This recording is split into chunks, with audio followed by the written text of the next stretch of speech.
La verdad que Paul Wilbur está dentro de mis favoritos. Si fuera por mí, estaríamos escuchando todos los programas, la música de verdad de Paul Wilbur. No es por menospreciar ni tirar abajo, es un gusto personal, pero tiene una adoración, una música, una alabanza que te dan ganas de saltar aquí mismo donde estamos en el estudio del Olivo Natural. Así que hemos escuchado entonces una canción más de Paul Wilbur, Días de Elías, una canción hermosísima que acabamos de compartir desde aquí, desde Café en el Reino, con todos ustedes, nuestros amigos que nos están escuchando de diferentes ciudades y de diferentes partes del mundo.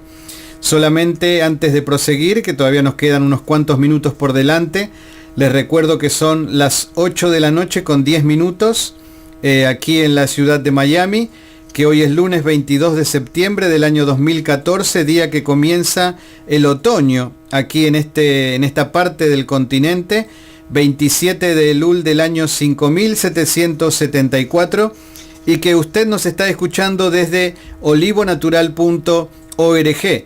Y les recuerdo también que usted puede desde esa misma página estar chateando con nosotros o haciendo el tipo de preguntas que usted crea conveniente con respecto al tema que Patricia está tocando en esta tarde, que es la comunidad Galilea. Y bien, para aprovechar de la mejor manera posible los minutos que nos quedan por delante, vamos a seguir con el tema, Patricia, que estabas tocando, pero vamos a intentar mantenernos ahí en el sector de Galilea. Resulta que, bueno, ya nos explicaste un montón de cosas y ahora Jesús comienza su movimiento, su más comúnmente conocido como su ministerio. Claro. Entonces, lo primero que empieza a hacer dentro de esas cosas es conseguir discípulos. Y anda por la ciudad y los va llamando. Ahora, vos nos habías dicho antes que todo ese pueblo, todo lo que significaba Israel era muy pluralista. Tenían, diversificado. Si bien todos tenían como esencia fundamental de su vida la Torá. Sí, y el Dios único. Y el Dios único. Sí, eso no, inamovible. Exacto, claro, hasta el día de hoy. Sí, y gloria a Dios que es de esa manera. Sí, como dice el Shema Israel. Exacto. Tenían muchas formas de interpretar las enseñanzas. Me imagino que en Galilea pasaba exactamente lo mismo. Entonces me hago la figura. Si en Galilea pasaba lo mismo, y él fue eligiendo hombres de diferentes lugares de Galilea, me imagino que no todos tendrían el mismo pensamiento, y si no fue de esa manera, esos hombres que pasaron a ser sus discípulos, los más conocidos, los 12, que después quedaron como los principales que comenzaron todo el movimiento de Jesús, después de su muerte y su resurrección, me imagino que no habrá sido tan fácil lidiar con esa gente para enseñarles lo que él venía a enseñarles, que era el verdadero sentido de la Torá. Claro. No, porque fíjate vos que también ese grupo era bien diversificado, que era lo que estábamos hablando. Claro. Porque aunque se me ocurre, perdón, que tal vez a no estar en el centro cosmopolita, tal vez eran más sencillos. Bueno, ese es el tema. Claro. Punto. Claro, o sea, no era, ya te digo, más ¿cómo te puedo decir? Más práctico tal vez. Porque en primer lugar, ya te digo, la ética que él enseñaba, que básicamente está bien concentrada en todo el sermón del monte, por ejemplo, que en el Evangelio de Mateo se puede ver básicamente la esencia de lo que Jesús enseñaba. Y ahí, por ejemplo, los relatos, porque lo que hay que ver que los relatos de los evangelios, siempre y cuando nosotros, digamos, nos atenemos a los evangelios canónicos, porque también acordate, entre paréntesis, muchos que escritos. Hay como 80 evangelios más que no fueron incluidos adentro del canon. Pero ¿qué pasa? Como dice Antonio Piñero, que a medida, digamos, que nos alejamos más en el tiempo, entonces cuanto más tardíos eran esos evangelios, más o sea, estaban cargados muchas veces de fantasías. O sea, muchos eran de los gnósticos que ya le tenían, digamos, una figura sobre Jesús bastante fantasiosa, que no correspondía a la realidad. Pero si nos vamos a quedar en los 4 evangelios canónicos, ¿no es cierto?, que han sido incluidos en el canon, para ser así reiterativa, en su grupo de seguidores había algunos que eran fariseos, otros que eran esenios, otros que eran celotes. Wow. Había hasta un publicano que era, acordate que era los que habíamos estado hablando la vez pasada, que eran pertenecientes a esas familias que recaudaban los impuestos del pueblo y se lo daban a los romanos. O sea, por lo tanto era una clase privilegiada de ricos, claro, que encima eran estafadores, ¿no es cierto? Porque iban haciendo su riqueza a medida que le robaban a la gente, claro, porque claro, de lo que le sacaban al pueblo, le sacaban un poco más. Entonces le daban al César lo que el César te pedía, pero el resto se lo quedaban ellos. Claro. A raíz de eso fueron acumulando grandes fortunas. Por eso es que cuando... no había registros computarizados en ese tiempo. O si había, los tenían ahí bien guardaditos, claro, en Cesarea Marítima, que era la capital de Judea, ¿no? En ese momento, o sea, o por lo menos era el órgano administrativo donde, claro, estaba el procurador.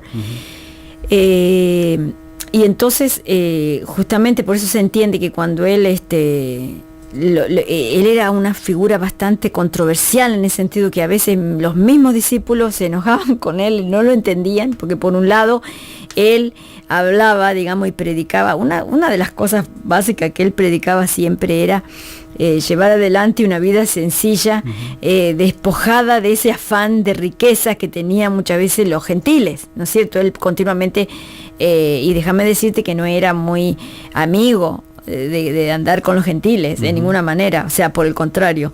La única vez que digamos, lo forzaron un poco a querer colaborar con la sanidad de los gentiles, en este caso el centurión y todo, fue porque los discípulos lo convencieron, claro, que lo hizo de mala gana, pero bueno, lo convencieron un poco porque el centurión había colaborado con la construcción de una sinagoga. Entonces, claro, bueno, de esa manera, por ahí, pero de mala gana. Y después, bueno, también el otro evento que se registra en los evangelios, que es cuando se encuentra con la mujer sirofenicia, ¿no? Bueno, pero aún así, él o sea, no mostraba mucha simpatía con los gentiles. Eso es clarísimo, porque lo ves ahí en los evangelios, que no, cuando querían incluso verlo, una vez unos griegos que lo querían ver, no acá, en todo momento a su pueblo. Ahora, él sabía que no era porque era un nacionalista o un, digamos, ¿cómo te puedo decir? En el sentido de un exclusivista. En el sentido, a mí me parece que es como que no era el momento todavía. Claro. Él sabía que tenía que morir, tenía que ir a la cruz, tenía que morir, ser, ejecutado, resucitar, y entonces a partir de ahí su mensaje se iba a ir a los, claro, gentiles. Pero hasta que no llegara ese momento, él no muestra muchas simpatías por los gentiles. No obstante, en los evangelios cuenta que por momento, cuando su situación se tornó peligrosa, que ya lo andaban buscando, para matarlo, para ejecutarlo, o por lo menos para hacerlo desaparecer, porque ya se había puesto muy peligroso, claro, como agitador de masas, se lo veía como que estaba armando mucho revuelo. Entonces él en un momento tiene que huir, dicen los evangelios, y va hasta la región de Tiro y Sidón, que eran ciudades completamente gentiles. O en un momento andaba por la Decápolis también, que era la Decápolis, era toda una serie de 10 ciudades pequeñitas, eran todas gentiles. Y andaba por ahí. Claro. Pero bueno, volvemos al tema de los discípulos. Sí, eran heterogéneos, por así decirlo. Él no, por eso te digo, es bien difícil de encuadrarlo, encasillarlo, porque todo es heterogéneo en cuanto a, por un lado, su postura frente al César, frente al Estado, o mejor dicho, al pueblo de Israel, frente al templo. También vas a encontrar posiciones que tiene él en contra del establishment, de que estaba en ese momento instalado en el poder. Es más, no muestra tampoco mucha, ¿cómo te puedo decir? Cuando está el tema, por ejemplo, el relato de la samaritana, cuando él se encuentra con la samaritana, que ya de por sí ahí rompe todas las reglas de acercarse y hablar con una mujer, vos sabés, y encima era judío, claro, y entonces hasta ella misma le dice, pero ¿cómo que vos sos judío y estás hablando conmigo? O sea, ves que había todo ese tipo de cosas de que no se trataban entre sí, había problemas raciales, había problemas culturales, habría problemas de política también, porque el problema también entre los samaritanos, ya lo habíamos visto desde el cisma samaritano, estaba el problema que ellos sostenían que el lugar que Dios había escogido era ahí el monte Gerizim, y entonces los judíos decían, no, el templo es de Jerusalén. Entonces Jesús mismo hasta le dice, pero, o sea, pareciera que eso no le da importancia, minimiza la importancia de los templos, tanto de uno como del otro, porque dice, va a venir un momento que no va ni acá ni allá, se va a adorar a Dios. O sea, lo que plantea él es bastante revolucionario en el sentido de que no para armar ninguna revuelta política, ninguna ninguna utopía social, tampoco él no establece eso, ni tampoco quiere establecer una sociedad igualitaria en el sentido de que no haya más lucha de clases, ¿no? Como muchas veces se lo ha querido interpretar a él. ¿Por qué? Porque es una óptica marxista, claro. O sea, si vos lo vas a ver desde esa óptica, vas a decir, bueno, lo que él vino a abolir la lucha de clases, no, de ninguna manera, no se está hablando nada de eso. O sea, al contrario, dijo en algún momento, siempre tendréis pobres entre ustedes. Claro, sí, no está, o sea, sí, porque lo que ese texto está relacionado, no es que él estaba avalando la diferencia de, digamos, de que haya ricos y pobres, sino que más bien el problema era de que estaba cuestionando lo que a él le cuestionaban en ese momento, o sea, la hipocresía de Judas en ese momento, que le viene con el tema del perfume, ¿no es cierto? Y del ungimiento, y de que dice, o sea, que él, digamos, de una manera hipócrita está diciendo, bueno, pero, o sea, podían haber, digamos, usado este perfume para poder venderlo y dárselo a los pobres. Pero ya sabemos que era una hipocresía de su parte, porque sabemos que él hasta era el encargado, digamos, de las ofrendas, de recolectar, digamos, el sustento para ellos, porque como eran itinerantes se tenían que basar en las ayudas que le daba la gente, la población, en las sedacas. Claro, porque ellos eran predicadores ambulantes, era el típico Hasid, se le llamaba ambulante, que iba de aldea en aldea y que hacía oraciones, realizaban milagros, todo en el nombre de Dios, pero digamos, eran carismáticos, o sea, todo al estilo de los profetas. Él con todo su grupo se trasladaba y necesitaban el sustento. Pero algo interesante para nuestros amigos que nos escuchan, tenemos que entender que no era él en forma absoluta que hacía eso. Había a la par muchos más que lo estaban haciendo. Sí. O sea, porque en ese tiempo era la costumbre. Sí, había muchos. Exacto. Había muchos que había muchos que tenían sus discípulos. Sí, también, sí. Bueno, Juan el Bautista, él mismo tenía sus discípulos. Claro.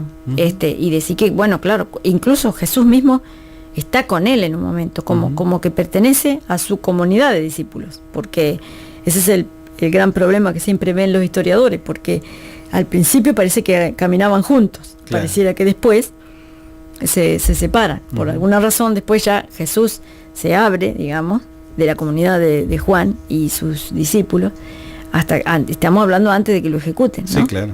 Porque después lo meten preso, lo mandan a ejecutar, y entonces posiblemente muchos de los seguidores de Juan el Bautista se unen a los discípulos y a los seguidores de Jesús. Claro. No hay evidencia específica, o por lo menos no hay fuente que aclare eso, son hipótesis de los historiadores. Claro. Pero también, ya te digo, también en este caso, cuando uno lee y estudia estas cosas, también tenés que saber que los tipos de fuentes que había eran escasas, porque, por ejemplo, de esa comunidad de discípulos a la cual estamos refiriéndonos, cuando después de la muerte y resurrección de Jesús, son los que después van a dar a luz, digamos, ciertas colecciones, se les llama, de escritos, los logias se les llama también. Está la hipótesis de que esas palabras, esas primer estrato de palabras, de enseñanzas relacionadas con la ética, eso iba quedando por escrito, y después se le dio a medida que pasaba en el tiempo, una interpretación, ya había que darle una interpretación ya con relación al fin de los tiempos, qué razón había tenido la muerte, claro, y qué sentido había tenido la vida, la muerte y la resurrección de Jesús. Entonces ahí ya empieza a incorporarse el sentido profético y escatológico de cumplimiento, claro, en él, en la persona, en él. Entonces se van sumando, ¿ves? Tradiciones. Y después, finalmente, también hay otro, digamos, tipo de pensamiento en la que ya empieza a cuestionar la persona de Jesús. ¿Quién es? Entonces, claro, ahí surge, es el origen de la cristología. ¿Quién es? ¿Es hijo de Dios? ¿Viste? Es hijo del hombre, es humano, no es humano. O sea, bueno, eso ya después, incluso ya en el siglo II ya empieza a ser problema, o sea, problema grande, claro, entre las comunidades. Claro. Pero básicamente, como para cerrar la idea, está la hipótesis de que estos primeros escritos fueron escritos en hebreo o en arameo. Es probable por el tipo de comunidad, claro, porque no eran, acordate, personas que, digamos, habían ido todavía, o sea, no eran personas muy letradas, o lo que se dice ahí que eran, como dice el libro de los Hechos, eran personas sin letras, sí, del vulgo, como rústicos. No quiere decir que sean malas, sino que simplemente eran lo que se entendía como rústico, que claro, no eran, claro, intelectuales, claro, no eran filósofos. Pero está la hipótesis, pero lo cierto es de que no hay una evidencia, hasta ahora no hay un manuscrito concreto, ni en hebreo, ni en arameo, que nos pueda asegurar eso. O sea, claro, que muchas veces cuando se dice, sí, pero el Nuevo Testamento se escribió en hebreo. Bueno, es probable, pero no hay una, claro, certeza, porque hasta ahora no hay un solo manuscrito que así lo demuestre. Claro. ¿Viste? Los únicos manuscritos que hay y que son copias de copias, ni siquiera los auténticos están, los autógrafos, los que se escribió, no hay, ni siquiera. O sea, que estamos hablando los que se escribieron los evangelistas en griego, sí. Ni siquiera de eso hay uno solo. Lo único que han quedado copias de copias de copias, y del siglo IV en adelante. Claro. O sea que es complicado.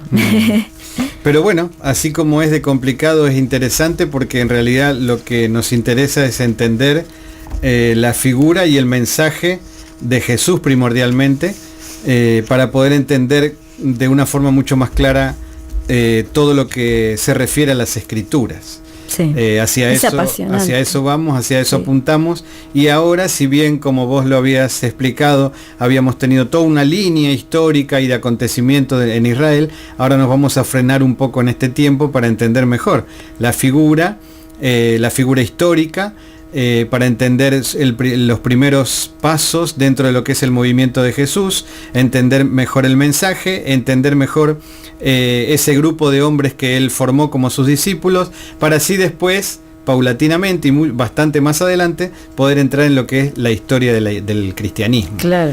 Así que resulta bien interesante poder llevar el hilo de todo esto que estamos escuchando lunes tras lunes. Bien, solamente nos quedan unos minutos para cerrar el programa de hoy. Nos vamos al último tema musical, que es un tema sumamente lindo y muy movido, y con una letra bien linda, bien profunda. Siento celos por Sión, también en la voz de Paul Wilbur, y ya estamos para despedirnos de este programa de hoy.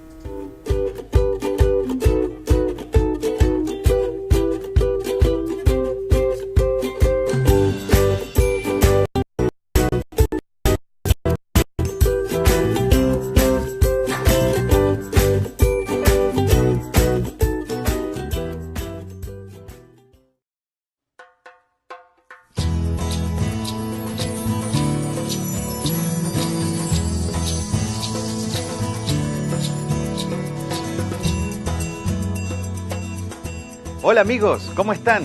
Queremos invitarlos a compartir unas noches de café con nosotros. Junto a invitados especiales podremos profundizar aún más en el fascinante mundo de las Escrituras. Entre música, comentarios y opiniones, haremos un recorrido por la historia y las raíces hebreas de la fe.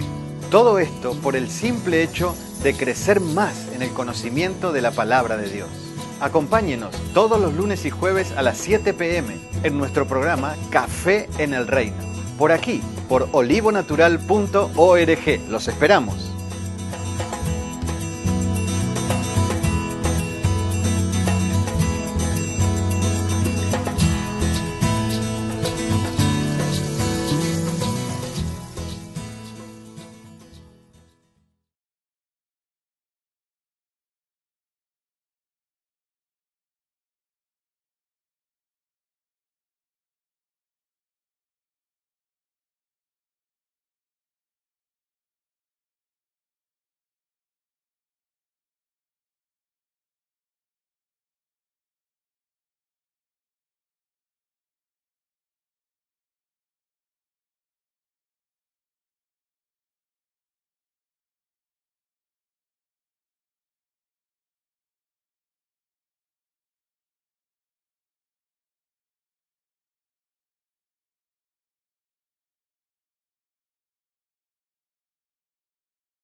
Les recuerdo, queridos amigos, que a partir de mañana usted podrá escuchar este programa del día de hoy en nuestro canal de YouTube, el canal de Olivo Natural, o también lo puede escuchar a través de nuestra página de Facebook, la página de Olivo Natural.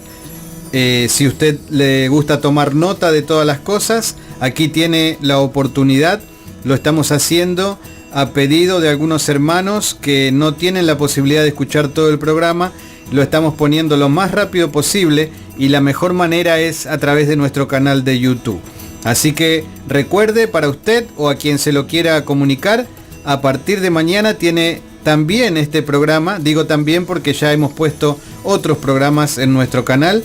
También tendrá este del día de hoy. Y bien, nos estamos despidiendo. Antes, que no hemos tenido oportunidad de saludar a nuestros amigos que nos escuchan de Monte Laurel, de aquí de la ciudad de Hialeah, y a la señora Roxana Villegas del Pino, que también nos está escuchando y nos mandó hace unos momentos unos saludos. Me suena conocida, es pariente tuya, me parece, ¿no? Sí, si usted que nos está escuchando me lo permite, quiero mandarle un beso a mi esposa Roxana, desde aquí, desde nuestra mesa de trabajo, un beso grande para Roxanita, Chochanita, como le digo yo. Así que bien, nos vamos a encontrar el próximo jueves a las 7 de la tarde. Recuerde visitarnos durante la semana, porque hoy mismo hemos puesto un nuevo blog en nuestra página de olivonatural.org y constantemente, de acuerdo a nuestras posibilidades, estamos agregando nuevo material. Muchas gracias por estar con nosotros. Gracias por dedicar este tiempo a escuchar Café en el Reino, desde aquí, desde Ministerios Olivo Natural, desde la ciudad de Miami. Y les recuerdo que el próximo jueves, como todos los jueves a las 7 de la tarde, seguiremos juntos participando de nuestro programa Café en el Reino. Bendiciones, nos vemos, bye.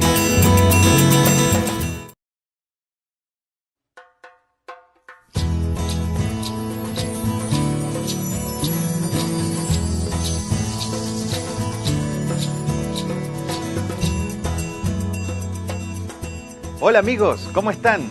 Queremos invitarlos a compartir unas noches de café con nosotros. Junto a invitados especiales podremos profundizar aún más en el fascinante mundo de las Escrituras. Entre música, comentarios y opiniones, haremos un recorrido por la historia y las raíces hebreas de la fe. Todo esto por el simple hecho de crecer más en el conocimiento de la palabra de Dios. Acompáñenos todos los lunes y jueves a las 7 p.m. en nuestro programa Café en el Reino. Por aquí, por olivonatural.org. Los esperamos.